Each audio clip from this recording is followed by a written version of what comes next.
Hey everyone! Welcome back to the channel for another dive into the quiet, often sarcastic world of history's greatest forgotten secrets. There is a silent conspiracy hiding in every bedroom. The modern world lives by a tyrannical schedule. It demands 8 straight hours, no excuses.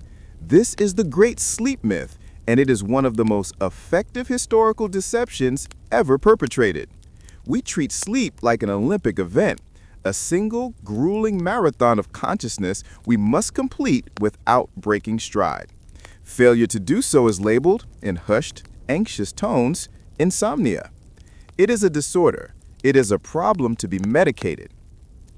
But this rigid, single block of 8 hours is not a biological imperative. It is a modern cultural accident, a product of clocks, factory whistles, and the invention of cheap, accessible light. In short, it is historical nonsense. We have been brainwashed by the Industrial Revolution into thinking that a good night's rest is one long, unbroken, silent stretch of oblivion.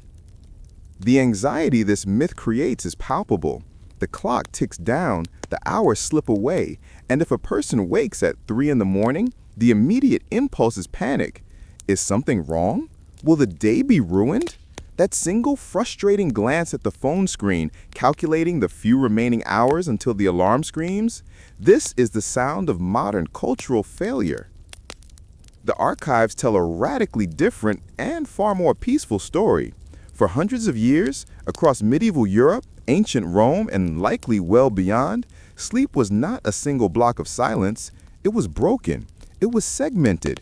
It was entirely normal to wake up for an hour or two in the dead of night. The medieval common person operated on a system known today as biphasic sleep. Imagine this. The sun dips, the darkness becomes complete, and the villagers retire for their first sleep. This rest was deep and necessary, typically lasting from around 9 p.m. until midnight. It was an essential recuperation after a hard day of physical labor under the sun. The first sleep was not a gentle nap. It was a profound restorative collapse into the mattress. The fascinating part is what happened next. Around midnight, or maybe 1 a.m., the first sleep was simply over. The person would wake up calmly and without alarm and simply get out of bed. This was not a moment of crisis. This was not a sign of a sleeping disorder. It was merely time for the watch, or the period of wakefulness between the two sleeps. The historical evidence for this forgotten rhythm is overwhelming, scattered across literature and court documents like tiny forgotten breadcrumbs. Geoffrey Chaucer's Canterbury Tales casually mentions the first sleep, treating it not as a curiosity, but as an expected fact of life. French court records describe the premier sommeil, the first sleep, as routine. It was simply the way the body and the world worked. This is where the historical absurdity of the modern approach truly hits home. When a medieval person woke up in the dark, there was no panic, no checking of social media, no frantic consumption of a news cycle that had not yet been invented. The body had simply run its first cycle of rest, and the mind was clear, calm, and ready. What was the mental landscape of this wakeful hour? It was serene. The absence of electricity meant true, absolute darkness outside. The only sound was the occasional shift of livestock or the wind against the chimney. In this environment, the mind was not expected to stay in forced hibernation. It was encouraged to open, but gently. The medieval mind did not see the watch as a waste of time, but as an opportunity. It was a useful, reflective, and even productive window. The hour between sleeps is when a person tended to matters of the soul and the hearth. A quiet time for rumination, planning the day ahead, or simply sitting in the stillness. It is genuinely amusing to compare this quiet acceptance to our current chaotic struggle. We pump ourselves full of chemicals to enforce 8 hours of unnatural stillness only to wake up frustrated and anxious. The medieval person simply rose, did what needed doing, and then went back for round 2. They were, in effect, better adapted to the natural rhythms of light and dark than the most tech-savvy sleeper today. This strange window of wakefulness was productive, practical, and social. People would often use the time for quiet domestic tasks, adding fuel to the fire, mending a tear in a garment, or preparing tools for the next day. The work was low-key, non-disruptive, and deeply calming. But the activities were not strictly practical. This was the most common time for contemplation, prayer, or private reading by firelight. It was considered the best time for deep thought since the mind was fresh from the first sleep and not yet burdened by the day's obligations. Some historical accounts even suggest neighbors would quietly visit one another during the watch, sitting by the fire to whisper gossip and share hushed secrets before the second, deeper rest. The fact is, our current frantic quest for a single, unbroken block of sleep is an industrial hangover. It is an artifact of the light bulb and the clock. By rejecting this inherited modern myth and seeing the historical truth, we realize the problem is not a disorder within the sleeper. The problem is an absurd cultural expectation forced upon a perfectly natural, ancient biological rhythm. The medieval person's midnight waking was not the end of rest. It was merely the intermission. And what happened after that quiet, reflective hour was the deepest, most restorative rest of all. The central mystery of medieval sleep is not the waking up, but the timing of the going to bed. The modern, single-stretch sleeper approaches rest with a certain level of dread. The evening routine is a long, drawn-out process designed to push the body toward a late-night deadline, usually near 11 p.m. or midnight. For the medieval person, this concept would have been hilariously absurd. When the sun set, the day was simply over. In an era where light was expensive, dangerous, and time-consuming, relying on sputtering tallow candles or the constant tending of a fire, there was no natural incentive to stay awake. The moment the practical light of day faded, the domestic clock started winding down. This was the era of the first sleep. This initial rest was not a choice. It was an economic necessity. Think of it as the ultimate utility-saving move. Staying up late meant spawning precious resources, oil, wax, or firewood. A single pound of wax could represent a serious portion of a family's budget. Spending that currency just to sit in dim, smoky light after a long day of work would have been seen as financial recklessness. The sensible thing to do was simply to climb into bed. The first sleep was therefore not a soft preamble to the night, but the main event.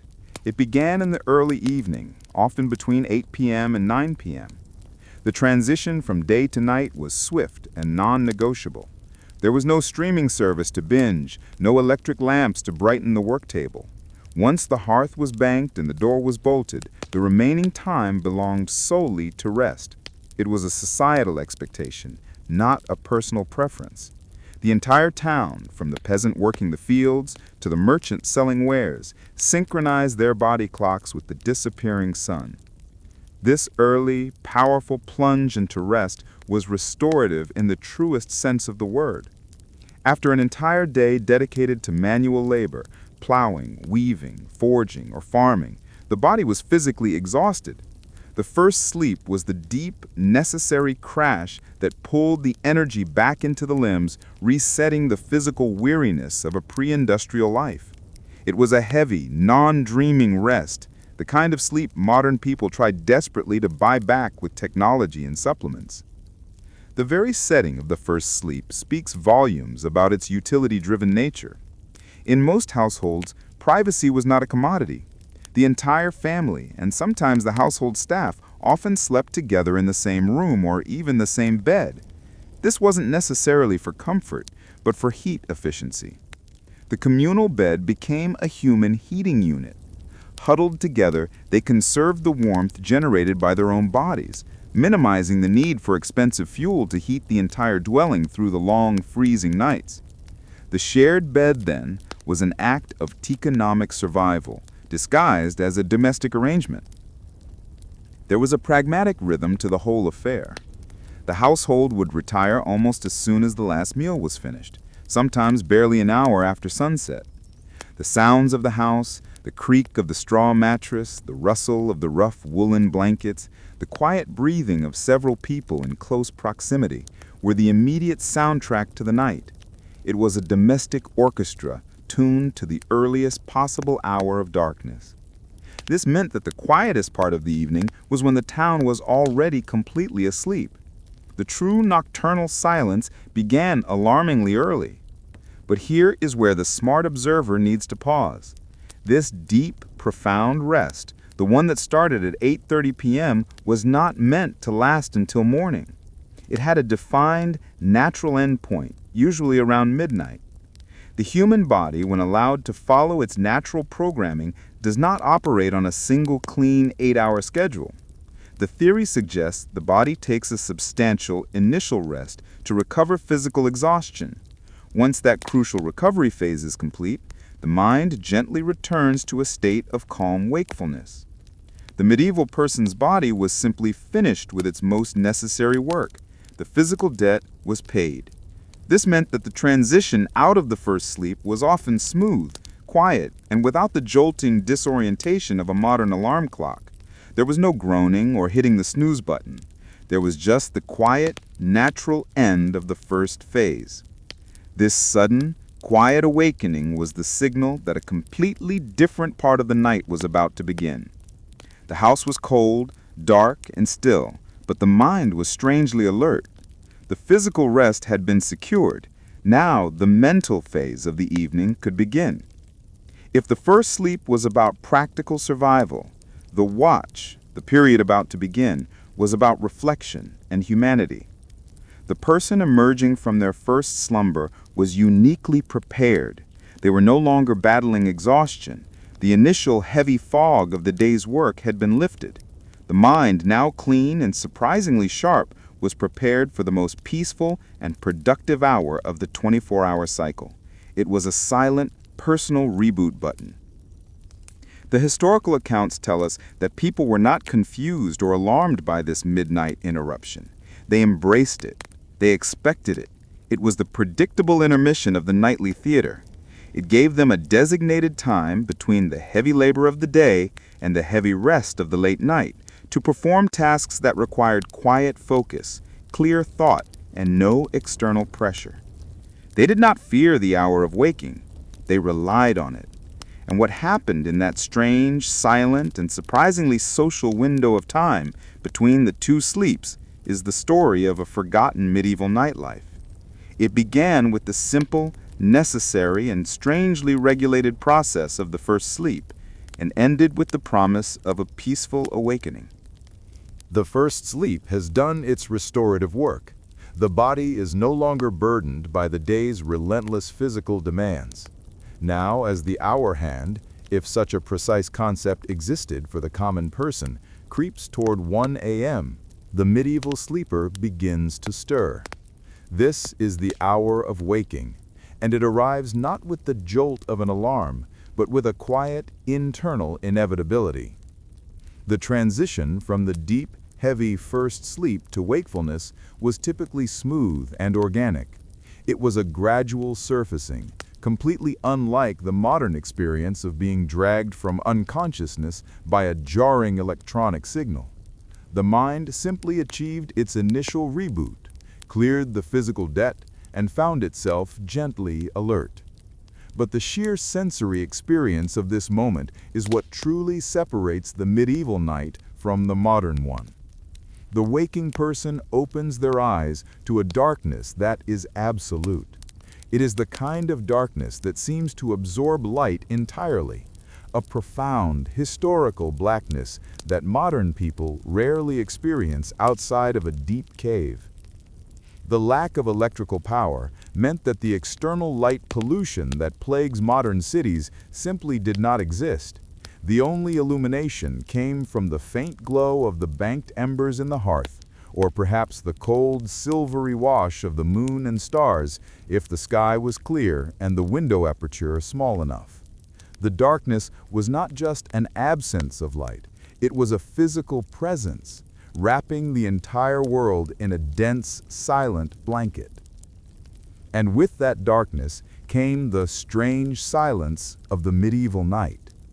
In a world devoid of combustion engines, electric refrigerators, distant sirens, and the omnipresent hum of power lines, the silence was overwhelming.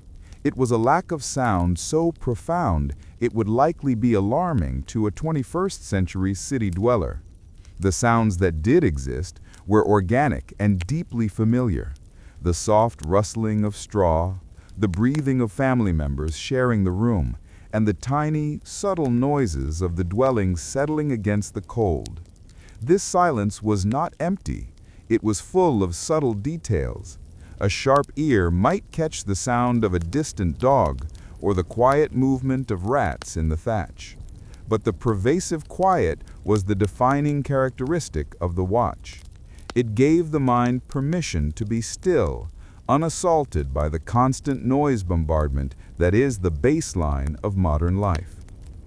The initial reaction to this waking moment was pure acceptance. There was no internal clock screaming that precious hours of unconsciousness were being wasted.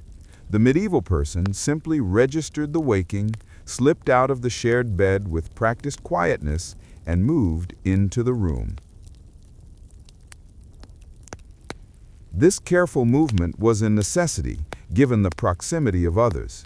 The movement had to be fluid and silent so as not to disturb the others who were still deep in their first sleep, or who perhaps had not yet reached their own natural point of waking.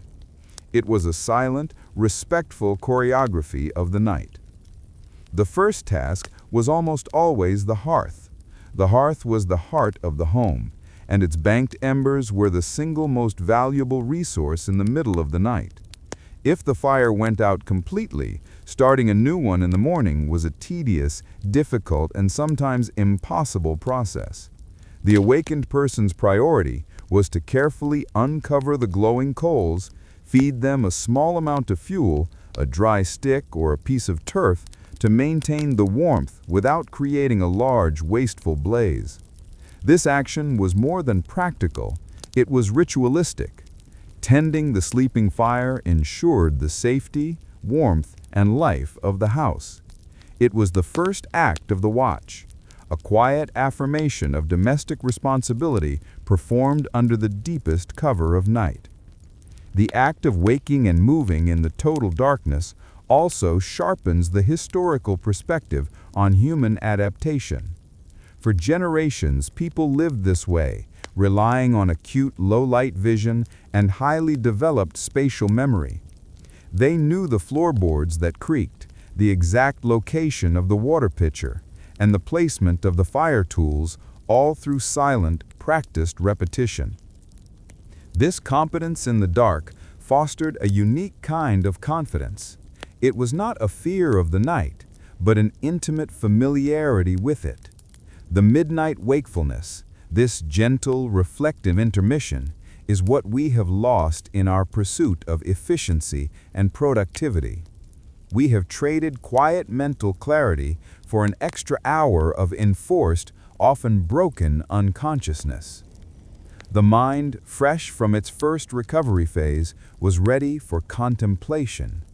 It was a time when thoughts were clear, emotions were settled, and the body was relaxed. This serene alertness was then put to use for the most meaningful tasks of the night.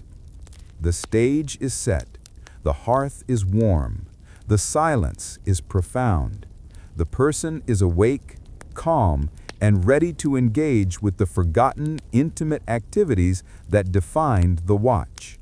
And what they chose to do with this beautiful, quiet time is where the absurdity of our own sleepless era becomes truly evident.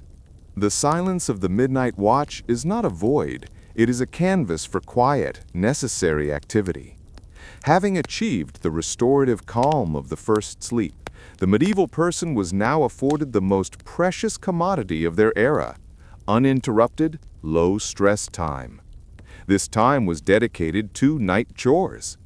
These chores were utterly vital, yet completely unsuitable for the frantic pace or the communal chaos of daylight hours. The person who woke from the first sleep, often the adult woman of the household, though not exclusively, would first perform the sacred rite of tending the hearth.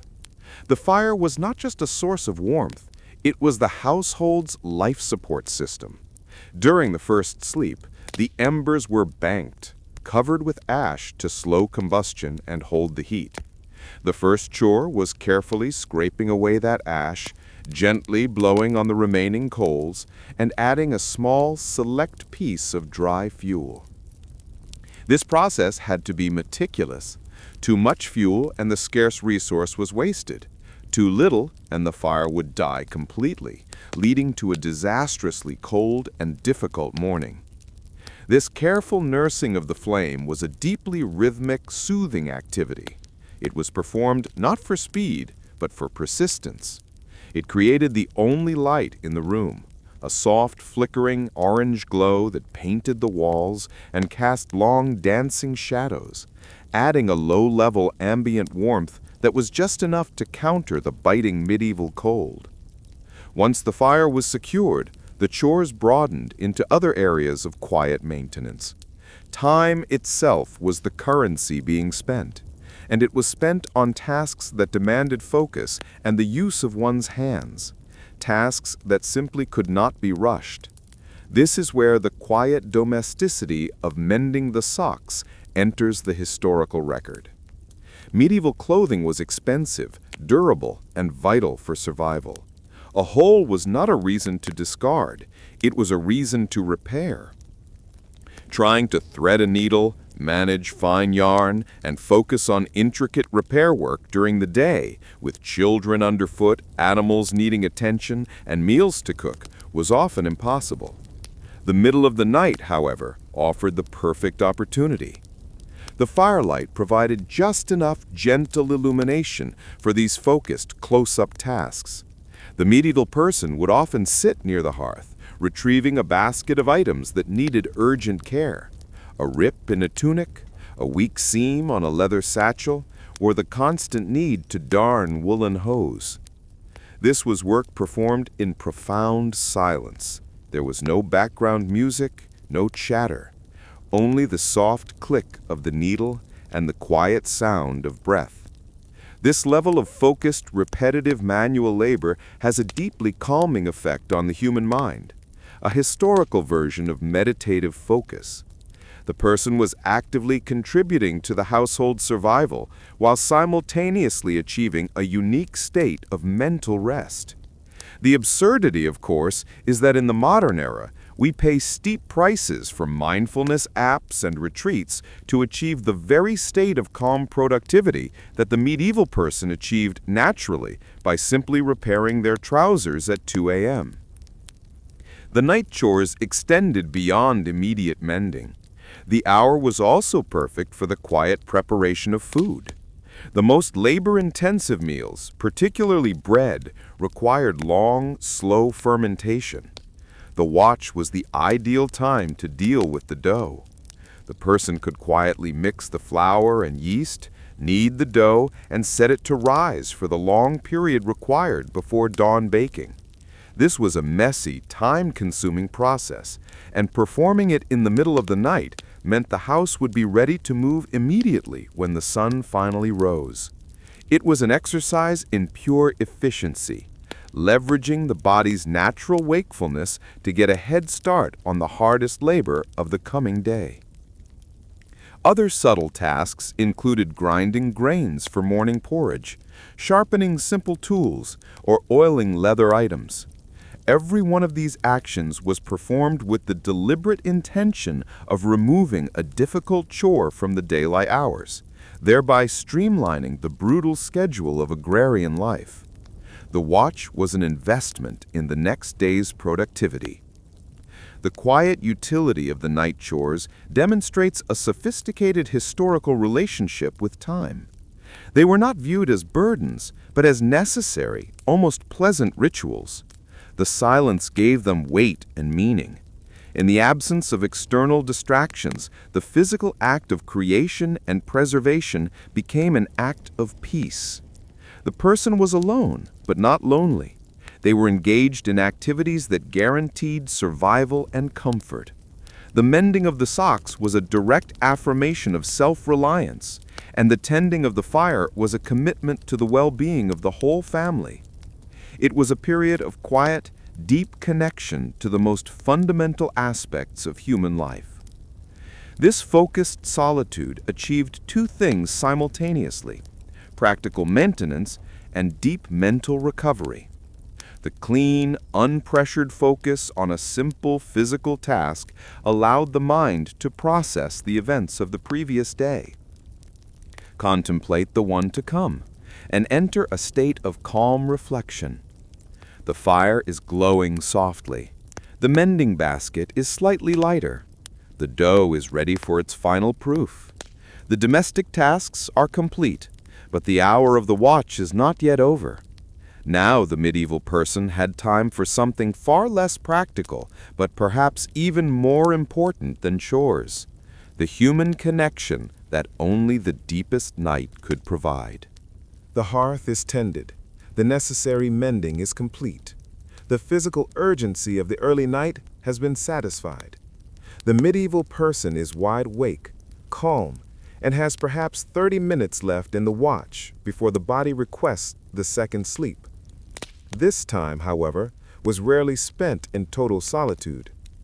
The truly bizarre, forgotten aspect of biphasic sleep is the brief, quiet, and completely normalized social hour. This is the era of the midnight visitors. It seems wildly counterintuitive to the modern mind. A knock on the door at 2 a.m. today is an emergency, a terrifying intrusion, or perhaps a severe social gaffe. To the medieval person, it could simply be a neighbor, equally refreshed from their own first sleep, dropping by for a low-key whispered chat. The visit was not a loud, boisterous affair. It was governed by the profound silence of the hour and the necessity of not waking the rest of the communal household. This was social hour performed at a volume barely above a breath. The door would be opened just enough to allow quiet passage. The visitor would move directly toward the hearth, where the only faint, safe light flickered.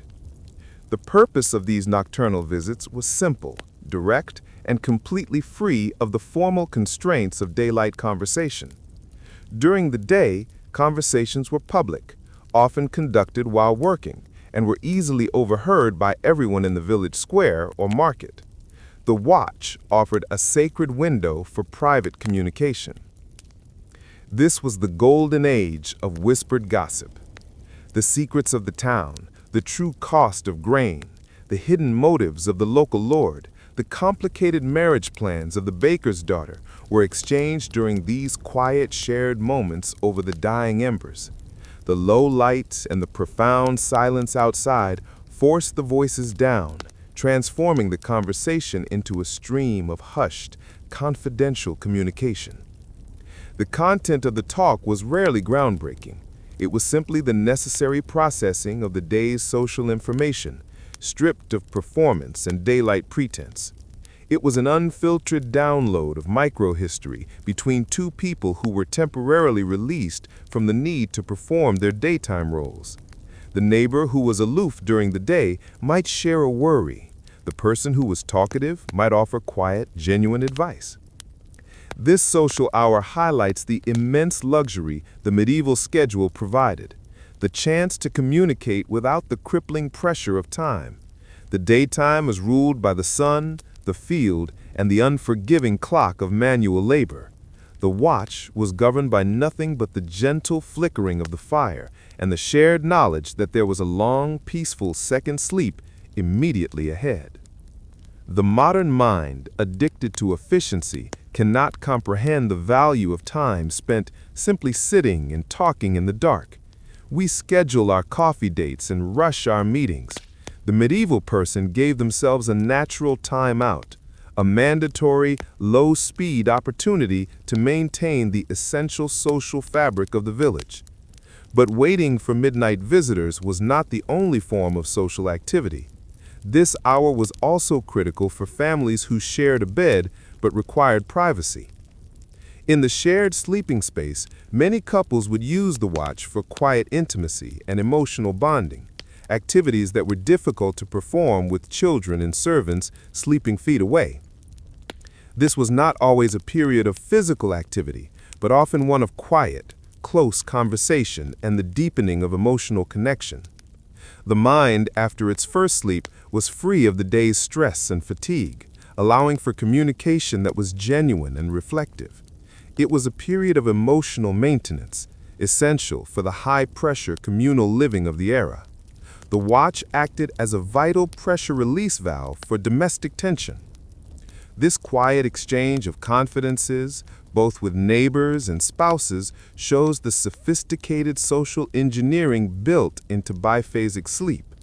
It ensured that both the individual and the community had a designated private period for essential communication, away from the prying eyes and ears of the daylight world.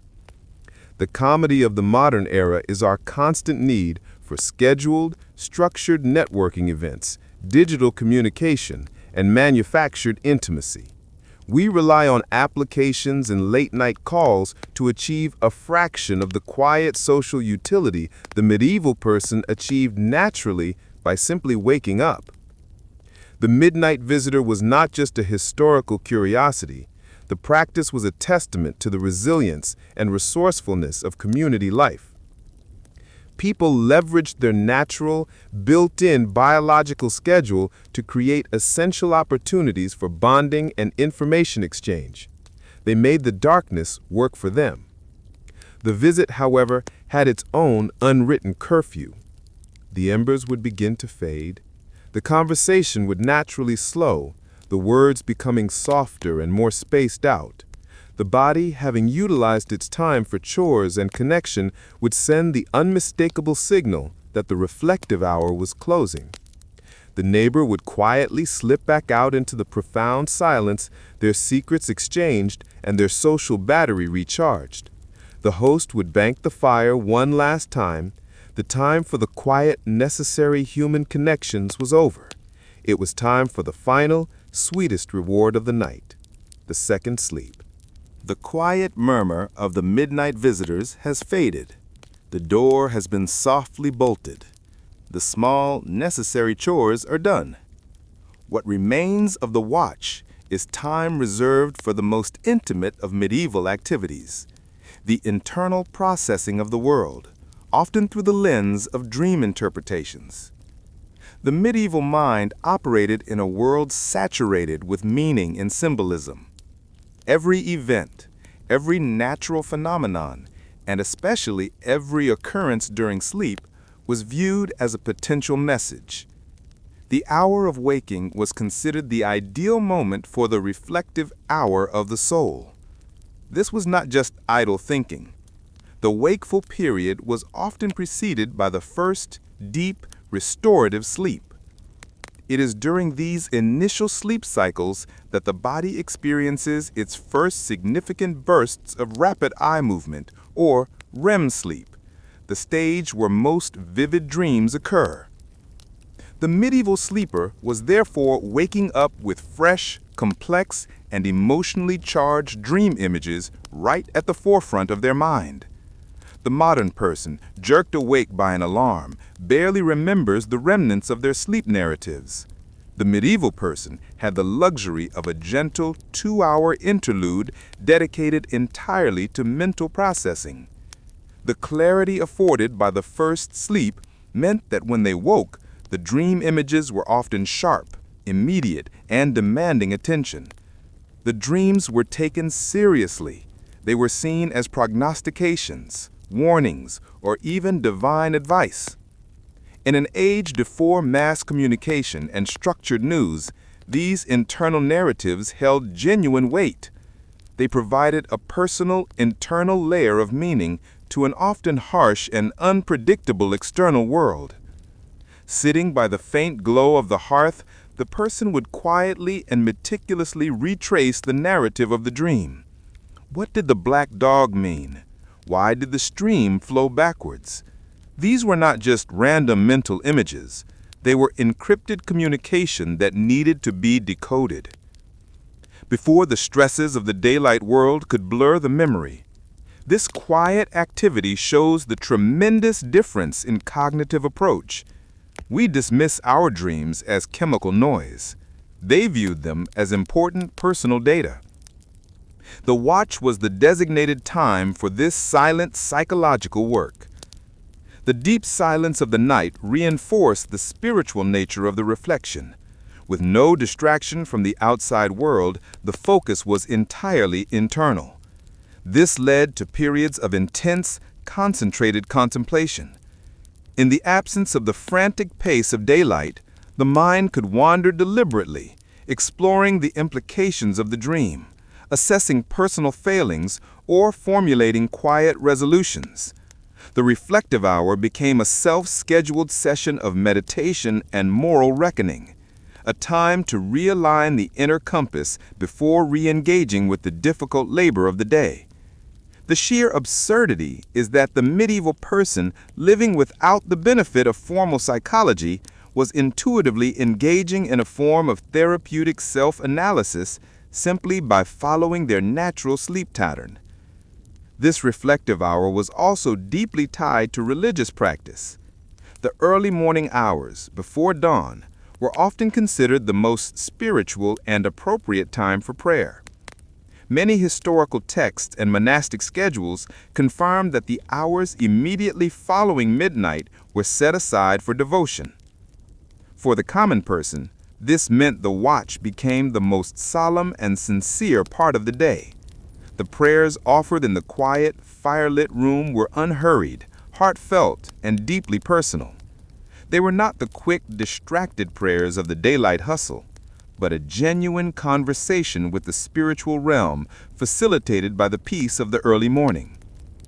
The watch was therefore not just about practical chores or social gossip.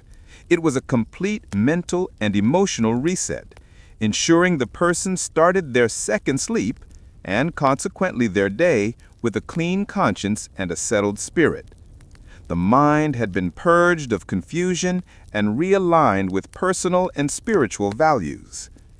This quiet, personal engagement reveals a profound respect for the inner life that seems almost luxurious from a modern perspective. The medieval person understood that mental and emotional maintenance required dedicated, quiet time, and they used their natural biological schedule to enforce it.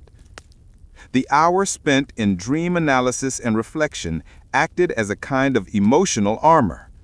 By proactively processing the unsettling images of the dream and engaging in quiet contemplation, they were better prepared to face the real, unpredictable dangers and hardships of the feudal world.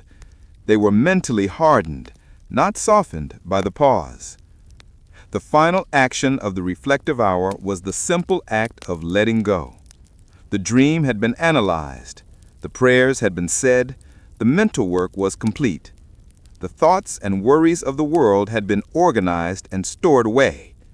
The mind was now prepared to shut down completely for the final, most satisfying stage of the night. The embers are now softly covered again. The last thought has been carefully packed away. The person slips back under the woolen blankets, their mind calm, their soul reflective. The second, deepest rest is beckoning, promising a sleep so complete, so necessary, that it will last until the sun demands their attention once more. The medieval person's natural, segmented sleep was no magical superstition. It was a direct, rational response to the environment. The quiet chores and midnight reflections were merely the symptoms of a deeper biological phenomenon.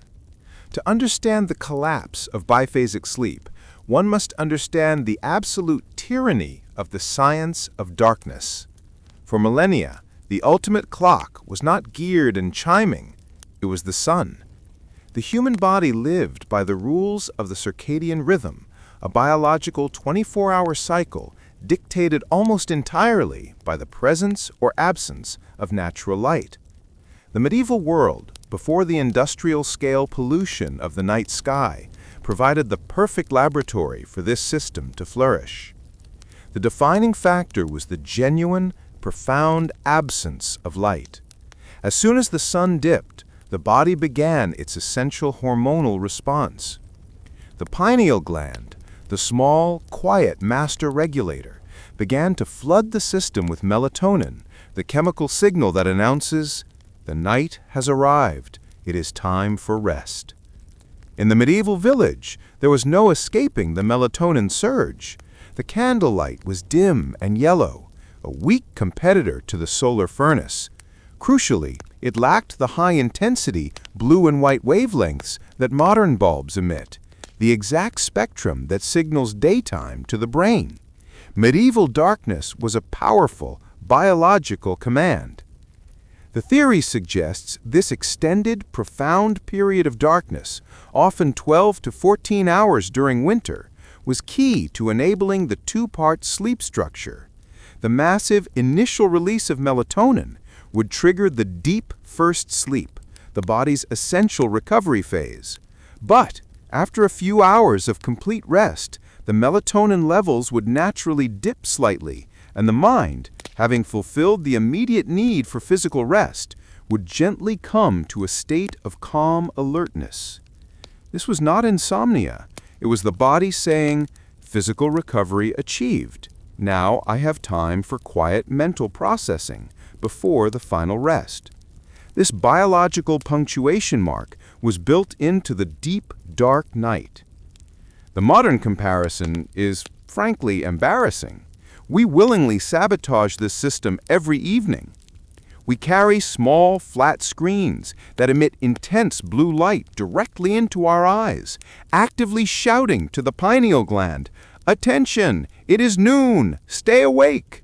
Then, when the inevitable wakefulness hits at 3 a.m., we panic, blaming the body for doing exactly what its ancient programming demands. How artificial light ruined everything is not a hyperbolic statement. It is a clinical diagnosis of cultural self-sabotage. The invention of the cheap, continuous flame, first oil lamps, then gaslight, and finally the electric bulb, was the single greatest attack on the human biological clock in history. The crucial shift was the sudden, deliberate extension of the evening. Prior to cheap artificial light, the night was a barrier. It was expensive, cold, and dark. People went to bed early because they had no other sensible choice. The invention of the gas mantle and the kerosene lamp in the 18th and 19th centuries changed the cultural contract entirely. Suddenly, a family could afford to burn a lamp late into the night. The activity of the evening immediately shifted. People began to read more, socialize later, and spend longer hours on leisure activities, all bathed in light that was just bright enough and just white enough to suppress the body's natural melatonin response. The early, natural surge that triggered the first sleep was slowly being chemically muffled. The biological command was being ignored. By staying awake later and later, people were intentionally compressing their sleep into a shorter, single window. The early evening, once reserved for the first sleep, became the domain of society, books, and work. This external pressure caused the natural biphasic rhythm to slowly collapse in on itself. The body could no longer afford the luxury of the 2-hour watch because the total sleep window had been reduced from 12 hours to 8 hours. When the person finally did fall asleep at 11 p.m. or midnight, the body was so physically and mentally exhausted that it was forced to consolidate its rest into one long, deep block, desperate to catch up. The 2-hour watch, the quiet time for chores, reflection, and neighbors, became an efficiency. It was time that could be spent either working more or simply resting longer to compensate for the late bedtime. The natural rhythm was overwritten by a new, harsh, and culturally mandatory program of monophasic sleep. Historians trace the disappearance of references to first sleep from literature and medical texts precisely to the late 17th and 18th centuries, the exact period corresponding to the increased availability of indoor artificial light. The evidence is chillingly correlated. The practice did not fade away. It was medically and socially eliminated by illumination. The legacy of this historical sabotage is the pervasive sleep anxiety that defines the modern era. We are desperately trying to force an ancient, flexible biological system into a strict industrialized time block. The irony is that the cure for our collective insomnia may not be found in pharmacology, but in the simple historical truth of our past. The medieval sleeper was working with the darkness. The modern sleeper is perpetually fighting the light. We eliminated the watch not because it was inefficient, but because artificial light made the evening too entertaining and productive to waste on an early rest. And by destroying the watch, we destroyed the serenity of the medieval night, replacing quiet contemplation with anxious, desperate attempts to hold on to a single elusive block of unconsciousness. The medieval person had two natural bedtimes. We are left with one frustrating deadline. The darkness, it turns out, was not the enemy of rest. It was the essential, powerful friend. The hour of waking has been efficiently and serenely spent. The fire has been tended, the mending is complete. The neighbor has whispered their secret, and the soul has been carefully examined for portents. The medieval person has successfully utilized the quietest, most focused hours of the night for essential maintenance, both physical and psychological. Now the final, crucial biological signal arrives. It is a gentle, unmistakable return of the deep need for rest, signaling the end of the watch. The body, having cleared its physical and mental ledger, is ready for the second sleep, the final, sweet reward. The difference between the first sleep and the second sleep is profound. The first was an urgent, necessary collapse driven by physical exhaustion and the sudden overwhelming darkness. It was functional, restorative, and often heavy, focusing on recouping bodily energy. The second is different. It is a rest earned, a luxury purchased with 2 hours of quiet productivity. The second sleep begins, ideally somewhere between 2 a.m. and 3 a.m. The sleeper returns to the warmth of the shared bed, slips back into the familiar communal rhythm, and the mind submits willingly to the final, deep phase of the night. Because the most intense physical recovery was completed during the first sleep, the second sleep can dedicate itself more fully to the final, necessary mental processing. This phase is typically richer in REM sleep, the paradoxical phase where the brain is highly active, consolidating memories and integrating complex information. It is a subtle yet crucial historical irony. The medieval person did not need to fight for their REM cycles. They achieved them naturally in a highly productive sequence.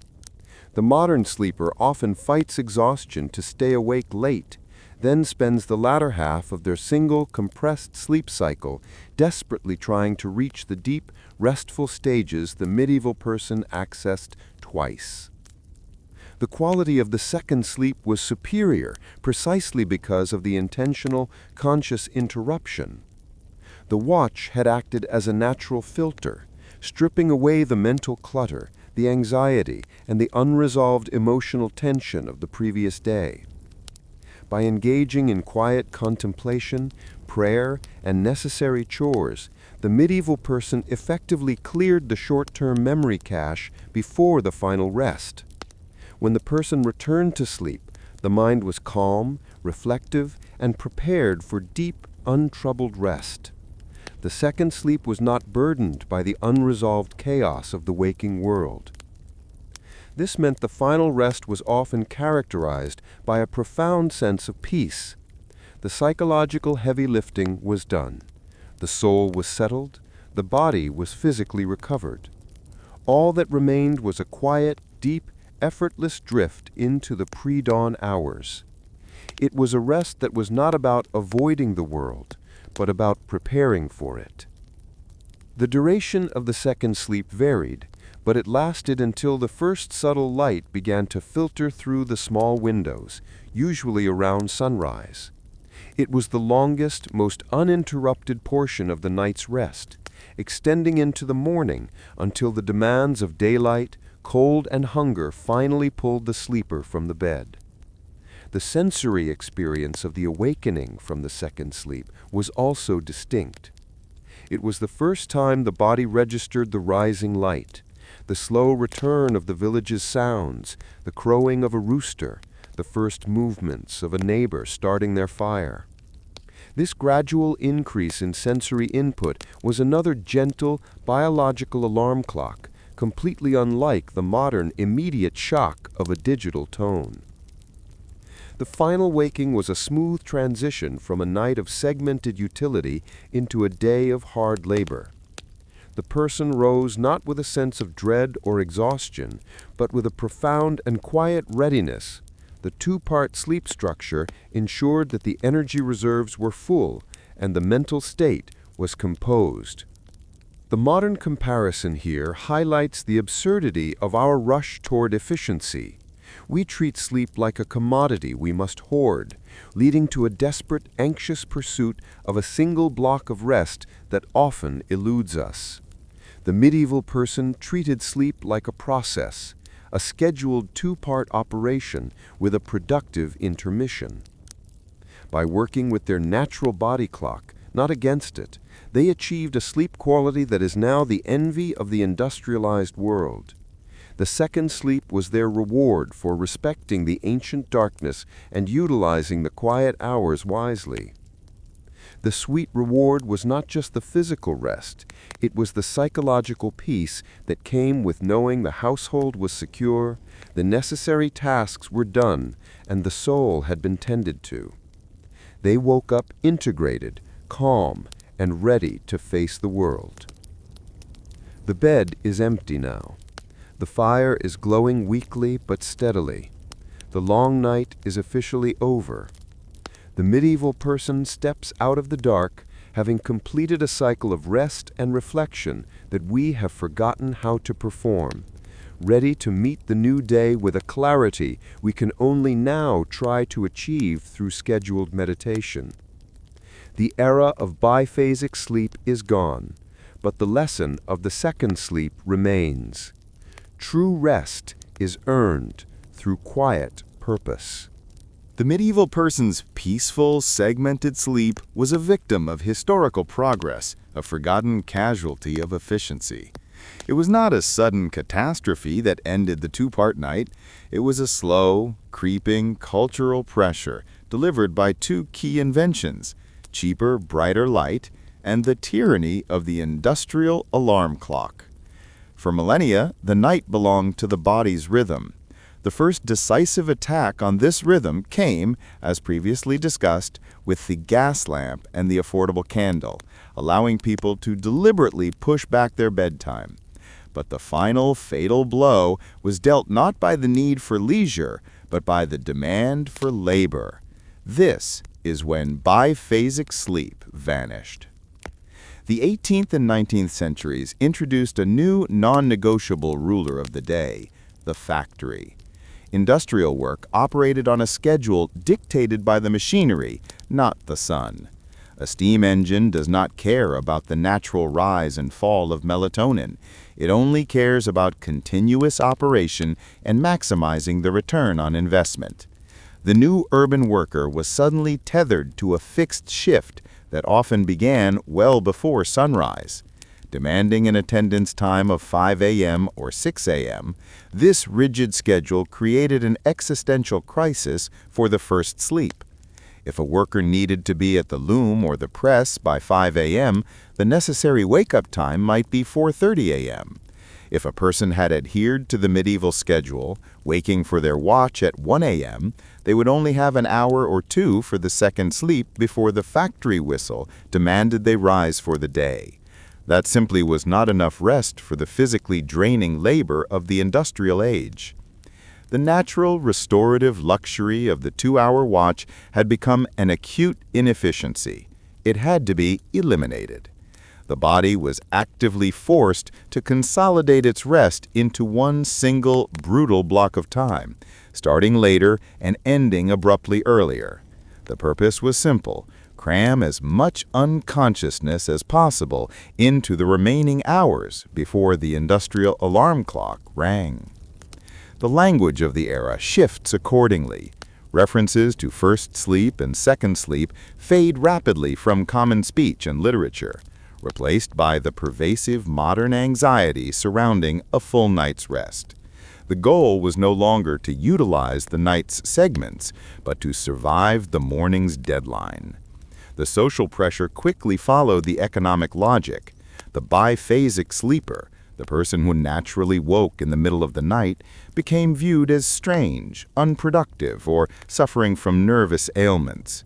The practice of rising for the watch was recast as a flaw, an inability to conform to the new uniform schedule of the factory owner. This was a massive cultural shift driven by the economic imperative for standardized labor. The subtle wisdom of the body's natural rhythm was summarily overridden by the need to synchronize the workforce with the relentless, unblinking schedule of the machine. The flexibility of the pre-industrial day was dead. The technological changes reinforced this monophasic tyranny. Clocks became smaller, cheaper, and more precise. The pocket watch, and later the bedside clock, took precedence over the sun. Time was no longer something experienced, it was something measured, controlled, and traded for wages. The most bizarre absurdity of this shift is the nature of the alarms themselves. Gone were the subtle sensory cues of the medieval morning, the light, the rooster, the familiar cold. They were replaced by the mechanical, jarring shock of the bell. The alarm clock was, and remains, a physically abusive device, designed not to wake the sleeper gently, but to shock the exhausted body out of its compressed rest. The medieval person woke up calmly because their body was ready. The industrial person was pulled violently from a deep sleep because the machine demanded it. The disappearance of the watch had profound social consequences. The quiet, reflective time for prayer, reading, and self-analysis was eliminated. The social window for midnight visitors vanished entirely. No one in the new urban landscape would dare knock on a neighbor's door at 2 a.m. The neighbor was likely desperately trying to cling to the single, compressed block of rest needed to survive the next day's shift.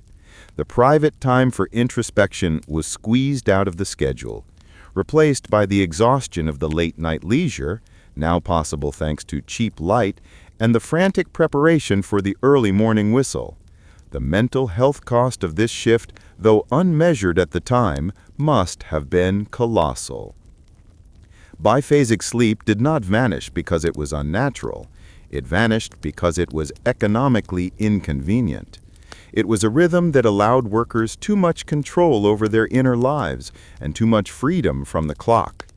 The new industrial system required a worker who was unconscious from one fixed point to another fixed point, maximizing the time available for work and minimizing the time spent in unmonitored reflection. The legacy of the industrial alarm clock is not just early mornings, but the universal sense of sleep deprivation and anxiety that characterize the modern world. We are still living by the rigid, unnatural schedule imposed on us over 200 years ago, forcing our biology to conform to the historical demands of the steam engine. The machine won, the natural rhythm was lost to the bell. The Industrial Revolution succeeded in eliminating the two-part night, replacing the natural rhythm of the watch with the singular, rigid tyranny of the 8-hour block. The medieval secret was lost, and the consequence is the subject of countless medical visits, self-help books, and late-night anxieties, the legacy of insomnia. The modern medical definition of insomnia often includes waking up in the middle of the night and struggling to return to sleep. The irony is excruciating. We have medicalized a completely natural, historical human behavior. We treat the quiet, calm alertness experienced by our ancestors as a disorder that must be cured, subdued, and chemically erased. The problem, however, is not a flaw in the person. It is a flaw in the historical expectation. We are attempting to force a monophasic sleep schedule onto a brain that, given the chance, defaults to a biphasic rhythm. The anxiety we feel when we wake up at 3 a.m. is the final, pathetic cultural symptom of the industrial alarm clock. We panic because we fear the lost efficiency, when historically, this moment was the peak of quiet utility. The modern sleeper wakes up in the middle of the night and immediately engages in counterproductive activities. The first instinct is often to check a bright blue light emitting screen, a technology that is biologically engineered to suppress the very hormones needed to return to rest. This action actively fights the remaining melatonin and reinforces the brain's belief that it is now daytime. The medieval person, by contrast, used the watch to engage in calming, low-stress activities. They tended the fire, mended simple items, and engaged in gentle introspection. These acts, the rhythmic, low-light, repetitive work, were therapeutic. They settled the mind, honored the body's temporary wakefulness, and prepared it for the second sleep. We have forgotten the simple lesson. If the body is gently awake, give it something gentle to do. Instead, we mandate stillness and silence, trapping the now alert mind in a dark room with nothing but its own rising anxiety and the glow of a screen. The legacy of forgotten rhythm is also evident in our collective mental fatigue. The medieval person had a dedicated, structured time, the hour of waking, for introspection, reflection, and quiet prayer. This was when they processed the emotional weight of the day and engaged in the reflective hour of the soul. In the modern world, where does this reflection happen? It is squeezed into the car ride, during the hurried shower, or more often, it erupts at 3 a.m. in the form of intrusive, stressful thoughts. The mind, desperate for a quiet window to process the day's chaos, finally finds it when the world is silent. But the person has been culturally conditioned to see this moment as failure. We have eliminated the healthy pressure release valve of the watch, and the pressure now explodes in the form of midnight anxiety. The medieval person solved their problems in the dark. We fret over ours in the dark. The irony of modern life is that we spend immense resources, both time and money, to recreate the very conditions that were once a natural part of the night. Meditation, yoga, and mindfulness practices are all attempts to achieve the quiet, focused mental state that the biphasic rhythm provided naturally. We are paying therapists and guides to teach us how to perform the night chores of the mind that our ancestors did instinctively by firelight. The history of sleep is, ultimately, a story of an unnecessary cultural lobotomy. We traded a flexible, biologically sensible rest cycle for a rigid, industrialized one, and the cost has been enormous. We lost not just an hour or two of sleep, but we lost a unique window of human experience, a time for calm utility, deep reflection, and quiet, genuine social connection. The goal of sharing this forgotten history is not to encourage everyone to start waking up at 1 a.m. to darn their socks, although it might be surprisingly helpful. The goal is to provide historical context for the very real anxiety surrounding sleep. When the single sleep myth is debunked, the pressure lifts.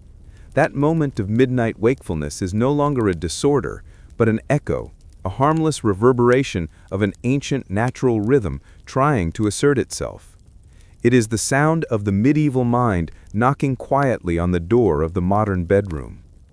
Understanding this legacy is the first step towards embracing a more forgiving relationship with the night. The body is not broken.